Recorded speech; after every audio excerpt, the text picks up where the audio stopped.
এগরায় খাল সংস্কারের অভাবে জলমগ্ন বিস্তীর্ণ এলাকা, নষ্ট হাজার হাজার বিঘা ধান।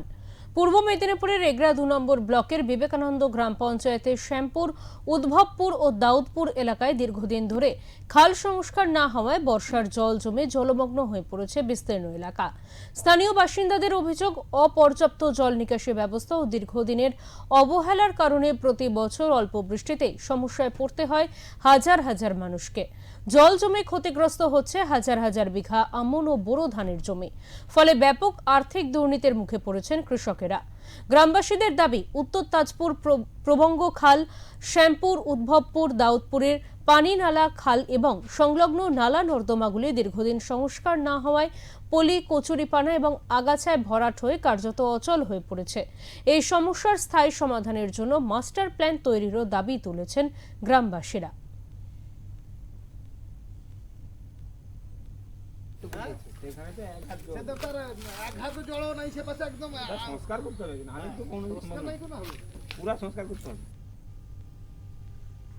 বলবো, এই মৌজাটা দেখতে পাচ্ছেন, এটা উত্তর তাজপুর মৌজার মধ্যে পড়ে।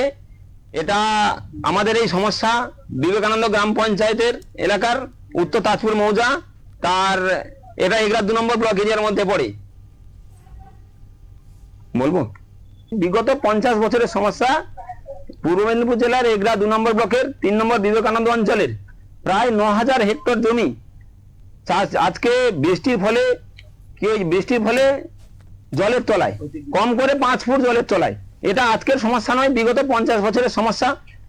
আমরা পাশাপাশি যে মৌজা আছে বালিঘাই কিংবা আর একটু দূরে এগিয়ে গেলে ওইসব চাষির থেকে প্রতি বছর আমরা বিরত থাকছি আমাদের ন্যায্য ফসল থেকে। তার কারণ প্রকৃতির অল্প বৃষ্টি এবং প্রশাসনের উদাসীনতা। আমরা মনে করি প্রশাসন যদি একটু সচেষ্ট হন তাহলে আমাদের এই সমস্যা হয়তো আগামী দিনে আর হবে না। তাই আমাদের এলাকার ভূমিপুত্র সম্মানীয় শুভেন্দু অধিকারী মহাশয়কে সর্বপ্রথম এগরা ৩ নম্বর বিবেকানন্দ অঞ্চল কৃষি রক্ষা কমিটির পক্ষ থেকে ওনাকে মুখ্যমন্ত্রী হওয়ার জন্য আমরা অভিনন্দন জানাই এবং ওনার কাছে আমাদের করজোড়ে অনুরোধ, উনি আমাদের এই সমস্যাটা সমাধান করুন। এটা আজকের সমস্যা নয়, বিগত ৫০ বছরের সমস্যা। সারা প্রতি বছরই জলের ঢুকছে, কোনো চাষ হচ্ছে না। আমাদের খেতে মানুষ এইরকম হলে কি করে বাঁচবো আমরা? হ্যাঁ,